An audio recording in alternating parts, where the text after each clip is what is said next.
Oh, verdammte Scheiße. Ja, ich halte doch, was Du willst du hältst denn? gar nichts. Na, komm mal hier.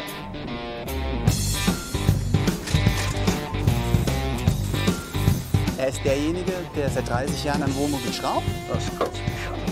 Er war Schauspieler und wollte was anderes machen. Der größte Fehler, den er hat, ist, dass er mich mag. Wir haben mehr Mitarbeiter, aber wir haben gleichzeitig viel mehr Arbeit. Der Erich wieder. Deutsch-sowjetische Freundschaft. Irgendwie habe ich da so meinen moralischen gekriegt. Da musst du unbedingt mal hin. Also ich bin jedes Mal immer wieder gerne dort und gucke dem Christian bei der Arbeit zu. Und dann sitzt du den ganzen Tag. Und gib dir bitte Mühe, ja? Lass dich diesmal nicht so hängen. Weiter, weiter, weiter, weiter. Gut. Da kommt eine eigene Unterschrift von mir rein. Dreamboy Michael und dann wird das Ding doppelt so teuer verkauft.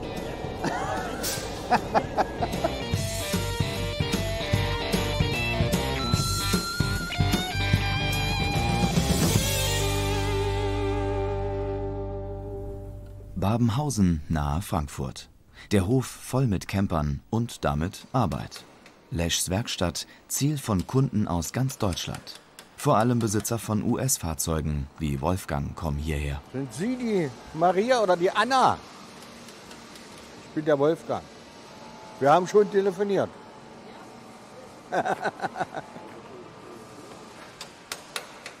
Wolfgang ist über 600 Kilometer gefahren in seinem Winnebago Brave.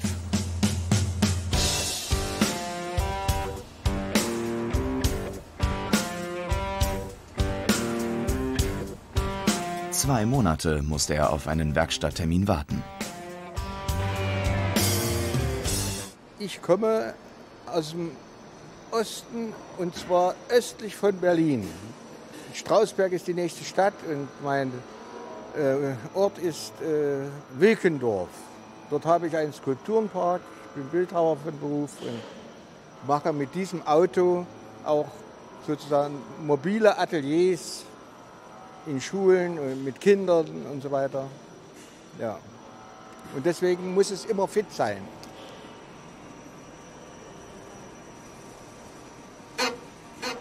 Das ist wie Orgelspielen hier.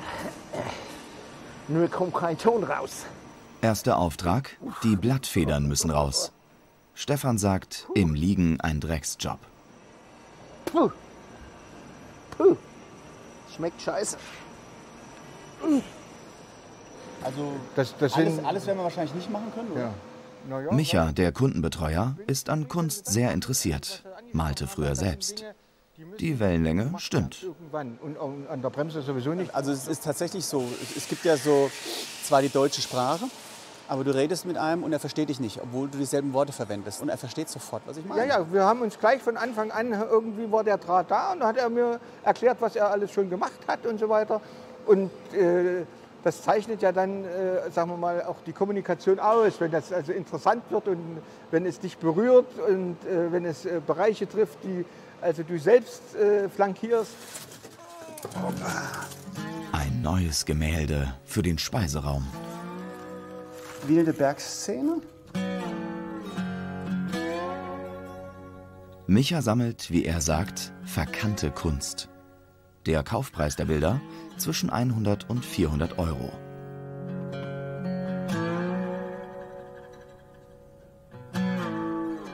Das Malen, Michas frühe Leidenschaft. Die Spitzweg-Kopie fertigte er mit Anfang 20. Ja, die Kunst ist toll. Also wenn du auch das Glück hast, dass du deine Kunst leben darfst, dann holst du ja unwahrscheinlich viel aus dir raus. Das musst du aber erst mal finden. Ne? Und dazu brauchst du die Ruhe.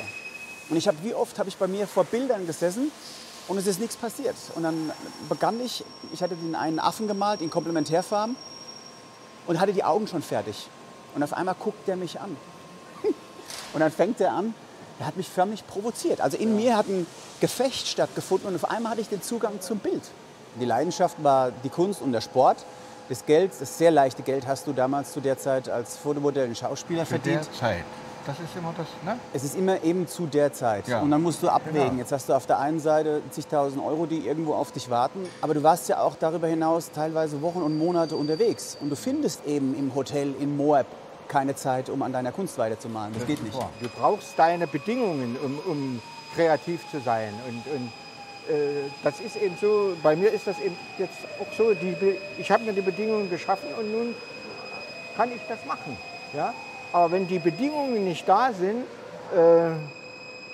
dann bleibt es nicht anders übrig, als zu gucken, wo kannst du denn deine Existenz anderweitig sichern. Ne?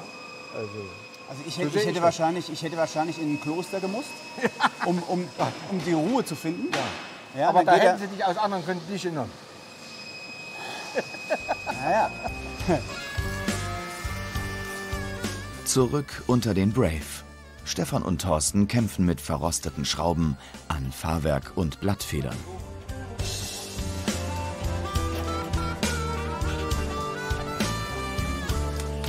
Anfang Wolfgang spricht über seinen Kampf gegen Übergewicht und die Magen-OP. Was heißt komplett operiert worden? Na, ich habe, pass auf, ja, Das gibt's doch nicht, so ein Rostklumpen. Sau. und da brauchst du aber nicht das ganze Leben noch Medikamente nehmen. Mann, sag ja. Alter, du hast es nicht.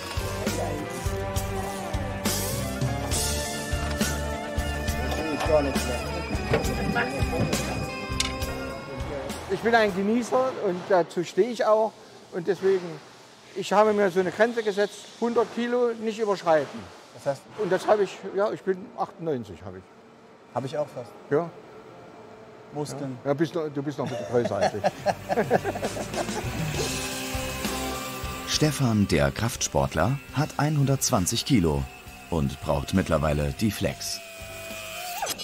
Das Problem ist, wir haben jetzt immer mehr Kunden, die zu uns kommen und halt auch größere Arbeiten sind. Und wir haben nur 2 Gruben, eine Hebebühne und die Hebebühne ist belegt. Die 2 Gruben waren jetzt belegt. Also wohin sollen wir hier ausweichen? Also müssen wir auf den Boden ausweichen. Das geht, ist zwar nicht so toll, aber die Feder muss halt raus. Was wollen wir machen? Da unten sieht es nicht so doll aus. Ne? Dein Kardangelenk ist ausgeschlagen? Ja, das hatte ich ja bestellt. Okay, das haben wir da, das ist kein Problem. Ja. Dann die Stoßdämpfer sind total im Argen. Dann die Federn machen wir jetzt raus. Ja. Wir haben das Auto gemessen, auch im Stehen, ne, und Ja. haben festgestellt, es fehlen ungefähr 8 cm. Und die 8 cm müssen wir irgendwie wieder kriegen. Ja. Also das heißt, die Feder wird ausgebaut, Ja. kommt in die Schmiede. Da kommt wahrscheinlich ein Blatt zusätzlich rein, dann Ja. wird die neu gebogen. Ja. Und so, dass wir auf dieses Maß kommen. Toll. Und eventuell müssen wir dann noch so einen Klotz unten drunter machen und dann ist das wieder wie neu. Dann Prima. hält das wieder 25 Jahre. Also Ja. das überlebt dich, das Ganze. Genau.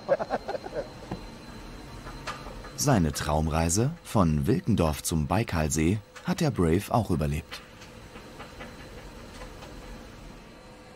Warum zum Baikalsee? Also du wirst das nicht glauben. Ich habe als junger Mensch, haben wir ein Treffen gehabt von Studierenden aus dem Bergbau, also Bergbaurichtungen. Ja? Und da waren wir in Košice an der Bergbauschule da und haben das Barbara-Fest gefeiert. Das ist die Schutzheilige der Bergleute, ne? Und der Diebe. Und wir sind dann am nächsten Tag in die Hohe Tatra zu einer Exkursion gefahren. Und bei dieser Reise waren also auch 2 aus damals Leningrad noch dabei. Und die haben das Baikal-Lied gesungen. Die konnten wunderbar singen. Und ich weiß auch nicht, irgendwie habe ich da so meinen moralischen gekriegt oder was. Ich habe gesagt, da musst du unbedingt mal hin. Und seitdem habe ich geträumt davon, einmal dorthin zu fahren. Und es ist nach 40 Jahren was geworden. Und so ist also auch für alle jungen Menschen, bleibt bei euren Träumen. Irgendwann besteht auch die Möglichkeit, dass man sie realisieren kann. Auch das Lied verewigt auf dem Heck. Das ist Slavnoje Morje Sjastscheni Baikal. Das ist der Titel. Ja. Um was handelt denn das Lied? Es handelt davon, wie ein Leibeigner flieht und über das Wasser muss. Und über den Baikal will er. In einer Lachstonne will ich dich zwingen oder so, ähnlich wie der Text. Ja. Und dann fleht er sozusagen diesen Wind an, diesen speziellen Wind, den es dort gibt, dass er ihn doch hinübertreiben möchte. Ja. Und den Baikal-Lied habe ich noch, ehrlich zu sein, nie gehört. Also ich kann überhaupt nicht sagen, ich komme auch aus Osten, aber in Polen war das nicht so irgendwie Halligalli, russische Lieder. Den hatte ich damals, kurz nach der Wende, habe ich den... Mehr Gemeinsamkeiten hat Thorsten, der in der DDR aufgewachsen ist und auch Trabi fährt. Und so weiter. Und ich habe aber damals noch, es war ja noch DDR, 5.000 bezahlt und die haben mir den richtig schön zurechtgemacht und so. Vielleicht ist es das, weißt du, dieses nach der Wende, das Neue zu entdecken, aber eben aus der Sicht der Ossis, jetzt mal so gesagt. Ich denke, viele Sachen, mit denen wir aufgewachsen sind, das hat uns auch geformt. In vieler Hinsicht.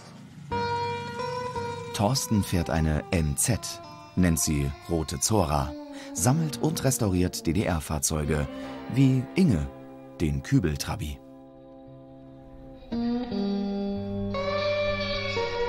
Das Auto wird von den Kindern, von meinen, sehr gern mittlerweile wieder gefahren. Ja.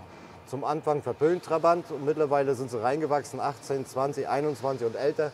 Und sie fahren das sehr gerne. Das ist ein Kultauto inzwischen. Ja, das muss man definitiv Das muss man sagen, so ist es, genau. Ja.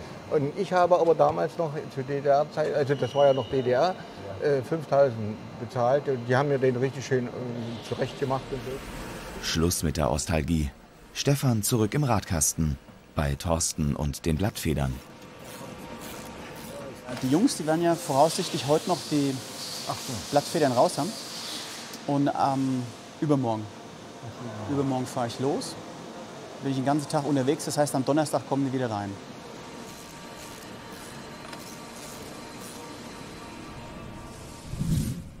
(14:30 Uhr), Kaffeepause in Babenhausen. Im Hof bereitet Micha eine Überraschung vor.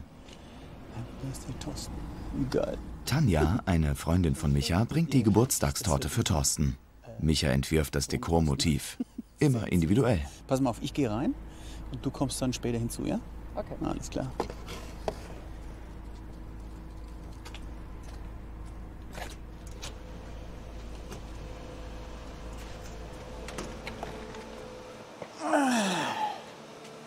Komm in unsere goldene Mitte. Guck mal hier, er betet, dass ich mich zu ihm setze.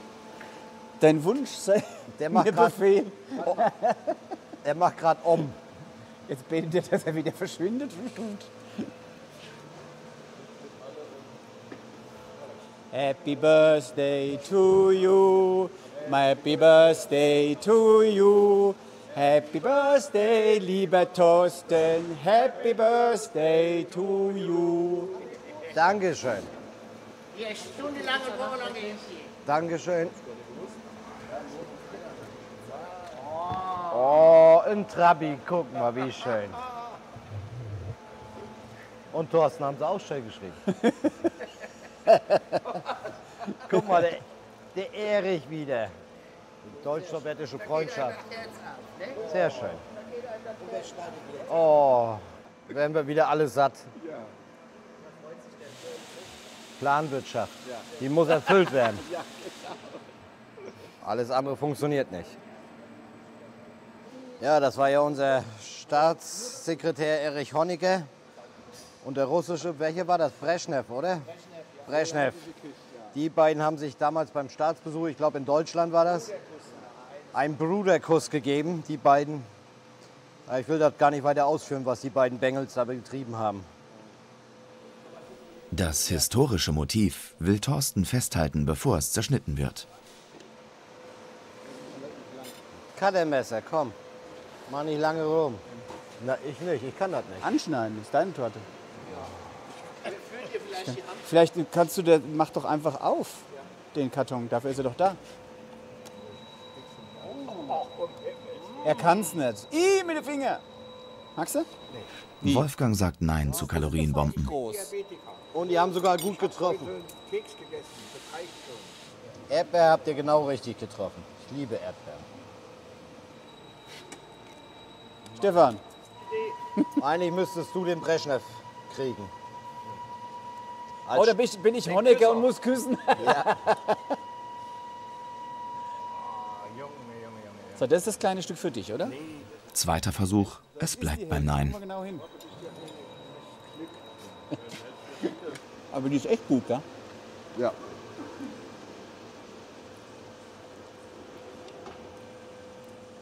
Und ein weißes Trabi Cabriolet zu finden, war gar nicht so leicht. Hast du das Motiv erstellt, oder was? Ich habe es genau so gefunden. Ja. Cool. Sowas gab es bei uns nicht. Das gab es nur im kapitalistischen Ausland. Im Sozialismus gab es nur Torte und fertig. Was für eine Torte? Ja, Schwarzwälder gab es ja auch nicht. Durfte es ja nicht geben. Die haben dann immer Spezialnamen gehabt. Genauso wie Engel zu Weihnachten. Bei uns durften sie nicht Engel heißen, sondern Jahresabschlussfiguren.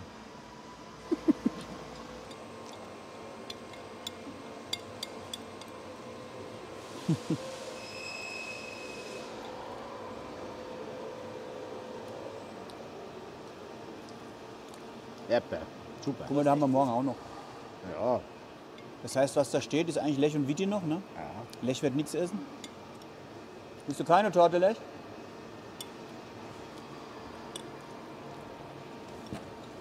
Auch Tanja verzichtet. Lesch ohne Antwort. Schon wieder bei der Arbeit. Ich esse nicht, fragt der Micha. Ich esse einfach nicht. Ja, er isst tatsächlich kaum Süßigkeiten. Extrem wenig während der Arbeit. Zu Hause, und die Torte, die du isst, das ist dann so ein Anstandsstück, das er sich reinzwingt. Ja. Und wenn er anschließend Sodbrennen hat, dann tut er mir schrecklich leid. Ja.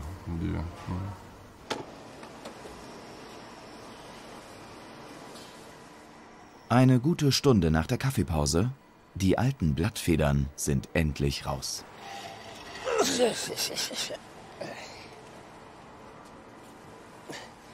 Da ist das gute Stück. Hat sich gewehrt ein bisschen. Was war? Ja, wir haben das Problem, dass wir hier auf dem Boden das Auto nicht so hochheben können, wie wir es auf der Grube normal haben. Wir haben so einen Grubenheber und dann geht das Auto hinten einfach ein Stück höher und dann geht die Feder etwas einfacher raus. Und das war das größere Problem. Und der Rost, den man ja hier sieht, überall. Die ganzen Buchsen, man sieht ja auch an dem Schuh da. Und man braucht da schon richtig gutes Werkzeug, aber was auch ein bisschen Bums hat.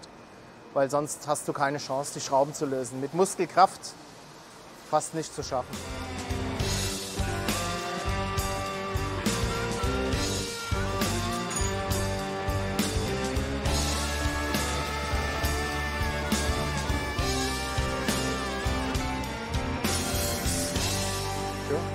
Schön.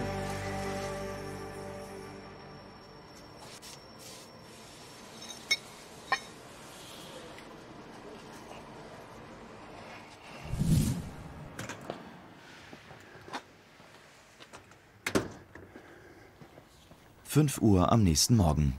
Micha fährt die Blattfedern zur Aufarbeitung nach Lüdenscheid.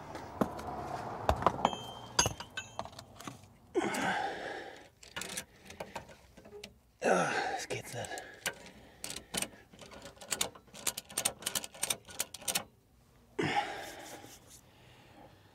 Wir fahren jetzt gemeinsam zu einer der ganz, ganz wenigen Schmieden, die überhaupt noch in der Lage sind, diese Federn wieder zu richten.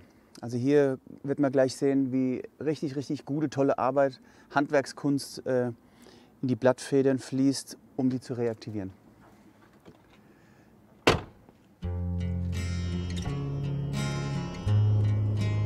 Gut 200 Kilometer Fahrt liegen vor ihnen.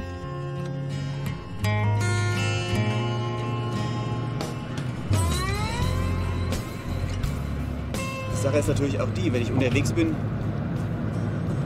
stelle ich ja schon immer irgendwas an im Dienste der Firma. Das sind wiederum Sachen, die der Lech nicht macht. Also wenn wir zu irgendwelchen Zulieferern fahren oder Unterstützern, dann ist das meine Sache.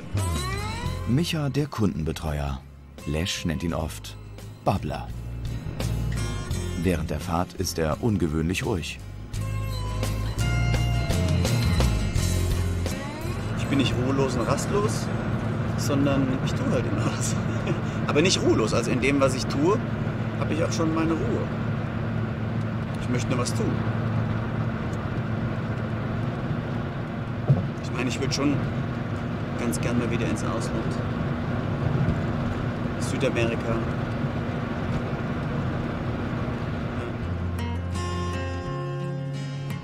In seiner Zeit als Model hatte er über 2000 Fotoshootings, bereiste dafür die halbe Welt. Heute fährt er Richtung Sauerland.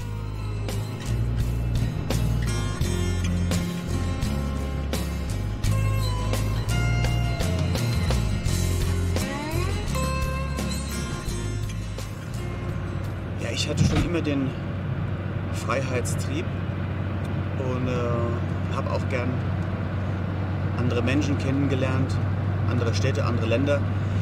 Und beim Lech war es einfach nie so. Also ich kann jetzt rückwirkend sagen, die vergangenen 20 Jahre, dass ihn eigentlich nichts wirklich raustreibt.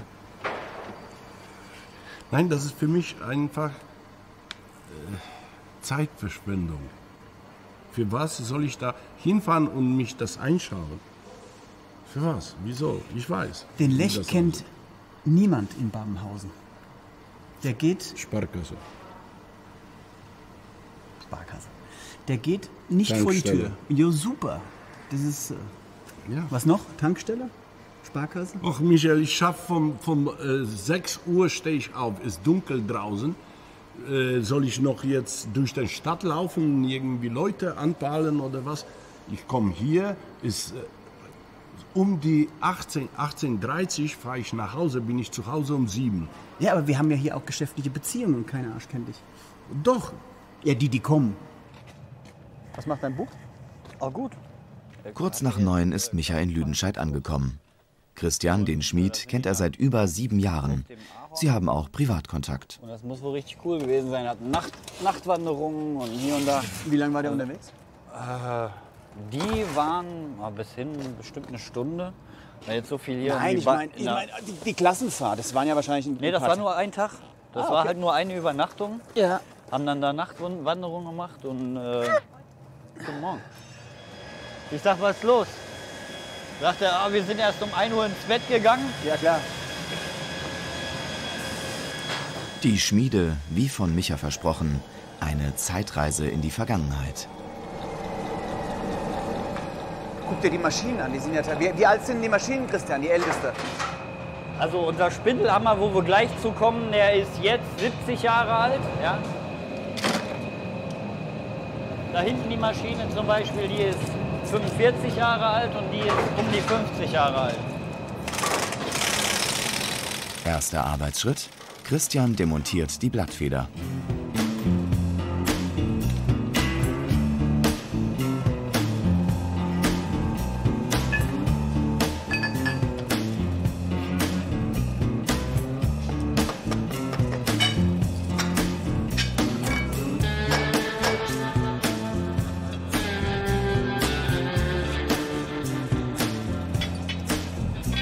Christian ist gelernter Verfahrensmechaniker. Die Arbeiten in der Schmiede hat ihm der erfahrene Schmiedemeister beigebracht, der kurz darauf in Rente ging.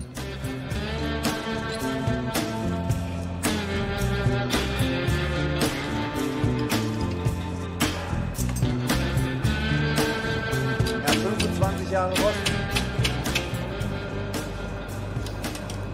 Und das ist noch relativ wenig. Wenn wir hier Autos von 1945 haben, ey, dann, die sehen aber auch meistens noch wirklich Taco aus, weißt du? Eigentlich ist es Gefühlssache, was ich so in meinem Job entwickeln muss. Und ich schätze, da braucht jeder auf jeden Fall seine 3, 4 Jahre. Aber ich fühle mich jetzt nach 7 Jahren immer noch nicht immer noch nicht so weit, dass ich sagen kann, ich habe alles gesehen. Das gibt es einfach nicht in meinem Job, glaube ich. Also sowas an Schaden, das sehe ich zum 3. Mal in meiner Karriere. Das ist schon eine Nummer. Hier ist sogar der von dem Bolzen ist hier die Hülse gerissen. Guck dir das mal an. Ach so, die ist gar nicht offen. Hier, da und da ist die gebrochen. Das ist komplett raus. Siehst du das? Ja. Der ist ja schon im Auge, im Blatt. Ja, also dieser Laden, was ihn zur Einzigartigkeit macht, ist die Einzigartigkeit. Es gibt quasi sowas in Deutschland vielleicht noch 1-, 2 Mal. Ich kenne jetzt keine Schmiede, die mit solcher Qualität arbeitet.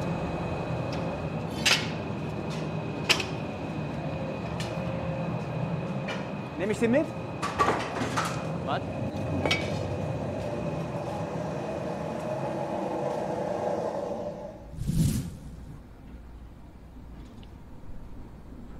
Mittagspause in Babenhausen. Kurz nach 12. Der Speiseraum ungewöhnlich leise. Er hatte mir immer ein Schrottler gesagt. Schnell, gut und teuer. Ja, siehst du? Die wissen auch, wie es geht. Können nicht mal Nachrichten hören heute. Tja, macht ja nichts. Die Nachricht ist, der Michael ist nicht da. Die Stimmung ohne Micha irgendwie gedrückt. Ist nicht gedrückt. Wir ist erholen Ruhe uns. einfach nur. Weil der pappelt manchmal so Scheiße, was mir am Sack geht. Sollen wir heute noch ein schönes Treffen grob vorbereitet? Nein, nicht Chica. Das ist der eigentliche Grund, warum wir das hat, wegen diesen verdammten Weißwürsten.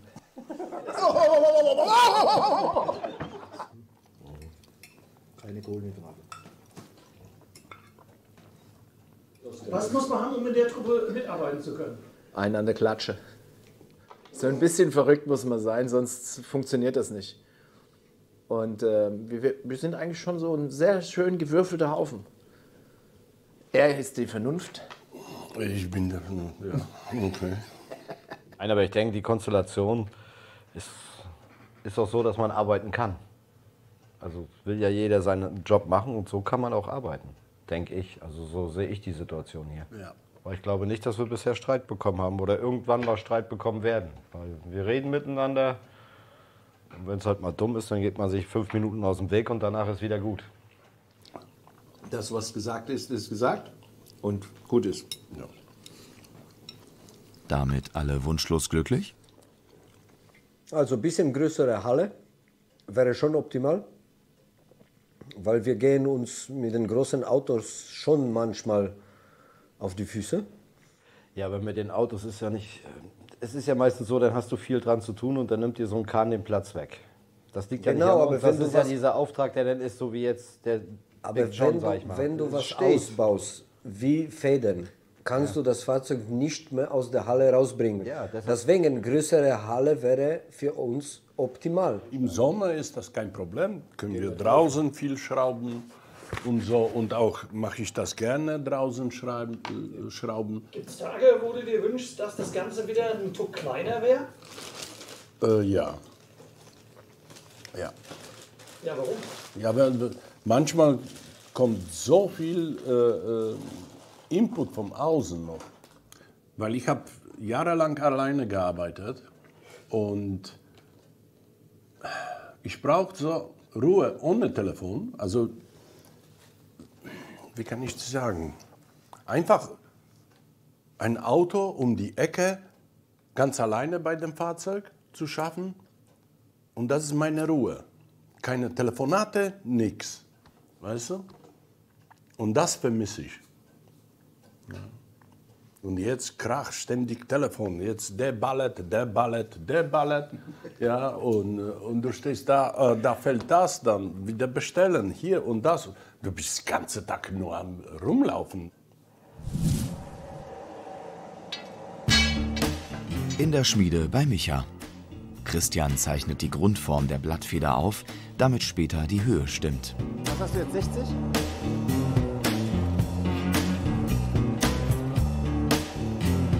Und ich habe jetzt einfach nur die Kante eingetragen, bis wohin ich das Blatt aufsprengen muss. Ja? Maschinenhammer. Micha ist neugierig, hat Fragen zur Arbeit an der Spindel. Der Michi, der ist so ein cooler Typ, den könnte ich nachmittags zum Bierchen treffen, ja? wohnt zwar nicht gerade um die Ecke, aber weiß ich nicht, mit dem habe ich sehr, sehr gerne Kontakt, muss ich schon sagen.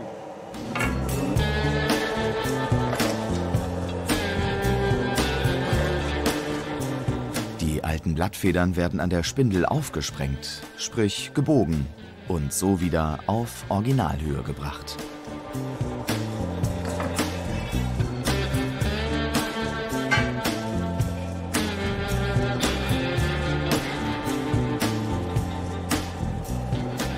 Gut, Micha, dann passt gut auf. Wir nehmen uns jetzt die zweite Lage, legen die über unseren Bock und den Rest macht unser Ofen eigentlich schon fast für uns. Muss zwar noch mit mir an den Enden ausbiegen, aber... Also wenn das heiß rauskommt? Lege ich das Blatt hier vorne drüber. Okay. Wir nehmen uns die Zangen und an beiden Enden fassen wir erst hier vorne, möglichst weit vorne an, aber reicht eigentlich, wenn du hier vorne anlegst. Ah, so, okay. Und dementsprechend drückst du die so runter, dann legt die sich ja immer weiter und in 3 Schritten gehen wir dann bis zum Ende. Muss dann aber ungefähr am Ende rauskommen. Alles klar, alles klar. 3 Schritte, mit welchem Druck in etwa? Du merkst das, die geht ganz einfach. Das ist wie Butter. Okay. Das ist wie soll ich denn? Butter weißt du, würde ja quasi, wenn sie in der richtigen Wärme ist, wird sie sich ja umlegen. Ja, genau. Das geht ganz einfach. Okay. Und du hast hier einen relativ großen Hebel, du wirst merken. Okay. Und gib dir bitte Mühe, ja? Lass dich diesmal nicht so hängen, ja? Diesmal nicht so hängen lassen.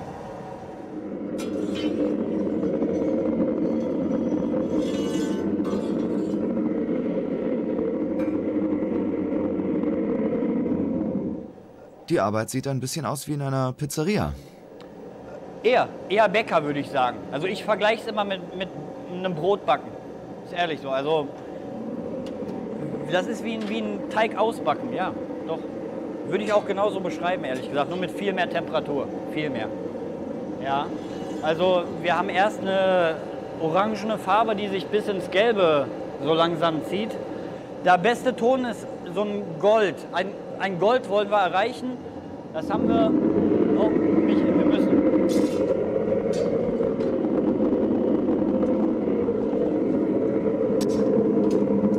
Aus dem ca. 900 Grad heißen Ofen kommt das glühende neue Federblatt auf den Bock. Weich wie Butter muss es möglichst schnell in Form gebracht werden. Unter das andere Blatt.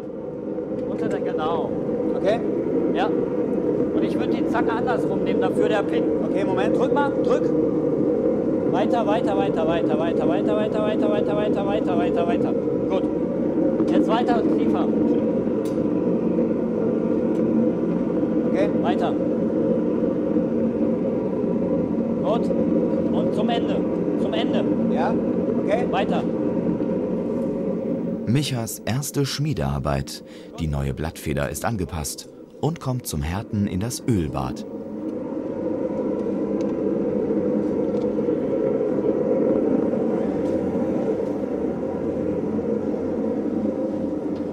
Christian, hast Bitte. du irgendwas zum Stanzen, dass wir von mir eine Signatur reinmachen, weil ich mitgearbeitet habe? Was wolltest du denn da reinmachen? The Dream Boy. The Dream Boy. Hör mal, ich Und glaube, dann- wir haben dann noch ein verkaufen wir das Ding doppelt so wir haben teuer. nur ein Graviergerät, hör mal, das kannst du nicht richtig fein auslassen dran, du. So Ja, Wäre das Handschrift- nicht eine Möglichkeit? Mit eigener Handschrift. So Ja, machen wir klar. das. Da kommt eine eigene Unterschrift von mir rein. Dream Boy Michael und dann wird das Ding doppelt so teuer verkauft. Ja, aber mindestens. Christians Stirnfalten lösen weitere Gedankengänge bei Micha aus. Der Schmied und das Fotomodell haben als Referenz die Falte.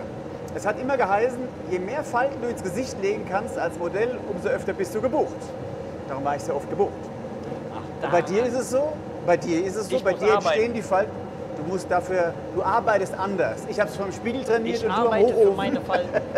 Das Geheimnis meiner Stirnfalten, ja, besteht eigentlich in diesem Ofen. Die habe ich auch erst seit 7 Jahren, seitdem ich hier bin. Ja? Die entwickeln sich mit der Zeit an diesem Ofen. Dadurch, dass ich so in den Ofen gucken muss, weil ich sonst die Blätter nicht vernünftig rausholen würde. Eigentlich ist das mein Erfolgsrezept. Und wenn der natürlich immer in den Ofen guckt und muss sein Gesicht so verzerren, dann wachsen die Falten von ganz allein. Sicher, einen gestellten Körper hat er dann sowieso. Das sieht wahrscheinlich aus wie eine abgezogene Hase. Da siehst du jeden Muskel, wenn der sich entblättert. Und somit könnte er, wenn er ein bisschen auf die Finger aufpasst, könnte er wahrscheinlich wunderbar als exotisches Modell arbeiten. Ein Typ halt. Gott. Das war auch nicht leicht, abends vorm Spiegel immer zu stehen. So, diesen da. Ne? Wer nicht gut ist, der muss länger bleiben. Und wird dafür doppelt und dreifach bezahlt. Super. So sieht's aus. Ja, ja. So sieht's aus. They say a man ain't no man if he ain't got a helping hand.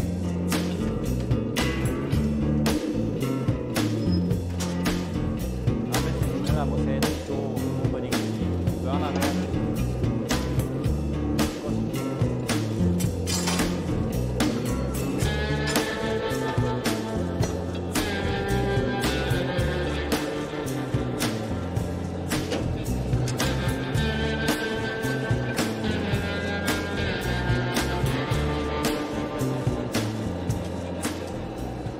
Wenn du dir anguckst, was er hier körperlich auch mitmacht und was viele unterschätzen, ist, was du geistig leisten musst. Du musst dich ja förmlich ins Material denken. Hier oben in der Anlasskammer nehmen wir die Spannung aus den Blättern. Wenn die aus dem Ölbad kommen, sind die auf 100% aufgehärtet und voller Spannung und die Moleküle wissen nicht wohin. Deswegen setzen wir die auf 600 Grad Temperatur oben in den Ofen, eine gewisse Zeit, alles streng geheim natürlich. Und nach der Zeit sind die Moleküle wieder in der Lage, sich ein wenig zu bewegen und dadurch wird das Blatt elastisch.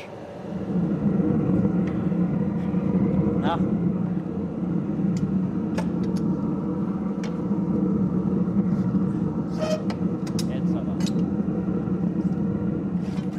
Die alten aufgesprengten Blattfedern kommen nach dem Erhitzen in das Wasserbecken.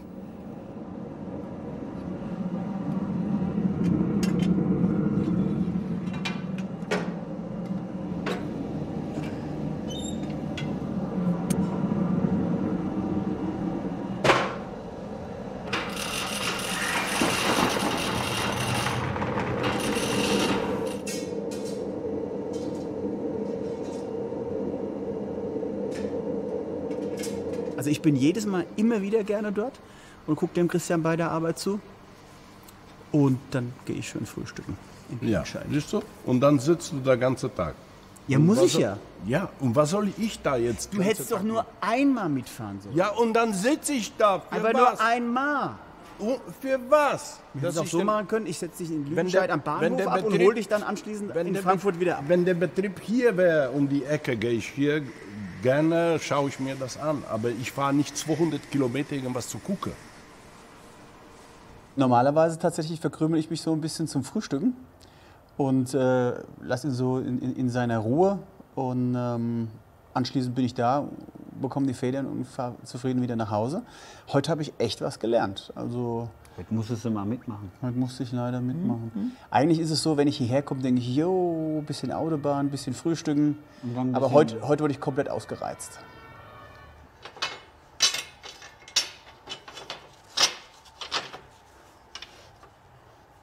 Christian montiert die alten und geschmiedeten Blattfedern zusammen.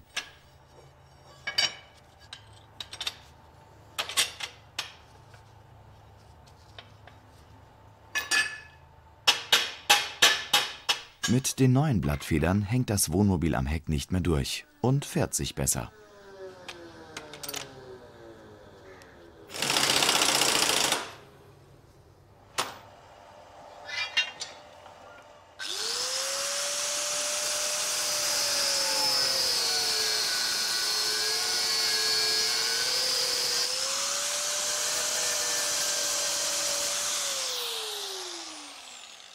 Der letzte Arbeitsschritt: die gebrochenen Buchsen der Aufhängung werden erneuert.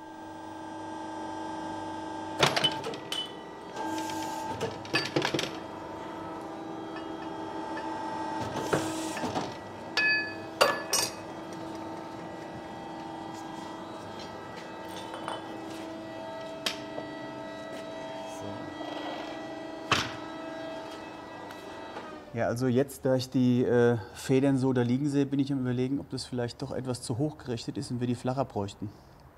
Tja, kann ich nur sagen, du kannst mich mal in einen Scheiß mit und mach dich vom Hof. Nein, ich bin der Meinung, dass das eigentlich von der Höhe noch akzeptabel ist. Also wir haben ja nicht das erste Mal die so extrem hochgerichtet. Ich weiß ja nicht, wie ihr sonst damit klarkommt. Also die Kunden sind sehr zufrieden, weil er einfach extrem stabil wird. Ne? Die Neigung ist nicht mehr so wild wie zuvor. Aber ich muss auch sagen, ich habe heute ein bisschen was gelernt. Ne? Ich glaube, ich kann nicht ab morgen ersetzen. Ja, das glaube ich nicht. Wie viele Tage, Micha, würdest du in der Werkstatt ertragen? Ertragen? Die Woche oder? Ich kann das auch im Jahr ganz gut abzählen, aber nein. Den Micha, den würde ich hier einfach nur als Beigeschmack mit mir führen. Ja? Nein, also ehrlich, die Zusammenarbeit, die läuft super. Der biegt sogar mit mir die Federn aus. Mensch, ich glaube, ich muss den hier einstellen. Aber den kann ich dem Lesch gar nicht abkaufen. Ah ja, gut. 17 Uhr. Nach gut 8 Stunden Schrauben, Schleppen und Biegen hilft Christian noch beim Einladen. So. Das war geil, hätten wir die nicht hier direkt liegen lassen. Jetzt wird's schwerer.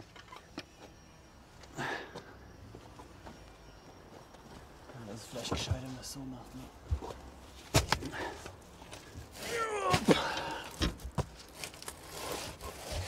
Okay. So. Dosen hast du, oder? Ja. Micha, ich wünsche dir eine wunderbare Heimreise. Find den Weg wieder hierher. Bro. Vergiss uns nicht und bis zum nächsten Mal. Micha muss noch über 200 Kilometer zurück nach Babenhausen im Berufsverkehr. Alles klar. So. Jo. Macht es gut. Ciao.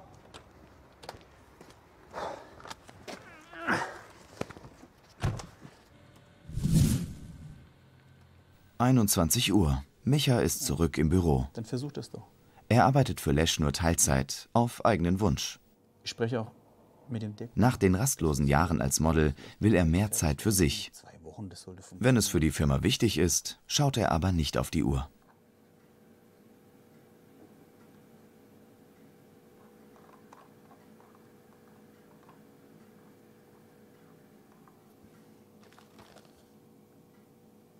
Was ich jetzt speziell abends oder nachts am Computer mache, sind Teile suchen in den USA. Ich verschiebe das deshalb in die Nacht, weil einfach tagsüber die Ruhe nicht dazu ist. Du musst dich konzentrieren können. Tagsüber bin ich auch damit betraut, mit Sachen im Betrieb, ob das in Ordnung ist, ob das Teile holen im Ort sind, ob es Kundenbetreuung ist oder.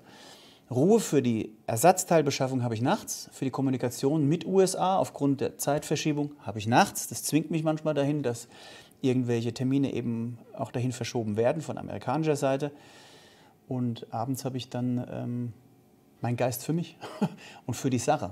Also dann bin ich auf dem Punkt, was mir wahrscheinlich viele Leute mir gar nicht zutrauen. Aber wie soll ich sagen, da kann ich wie ein Falke arbeiten, dann sehe ich was und ich kriege das. Früher oder später habe ich es. Und das ist tagsüber einfach nicht möglich. Das ist wie Dr. Jekyll und Mr. Hyde. Tagsüber bist du der Entertainer und nachts bin ich manchmal auch extrem introvertiert und für mich. Und dann hält eine ganz andere Ruhe Einzug.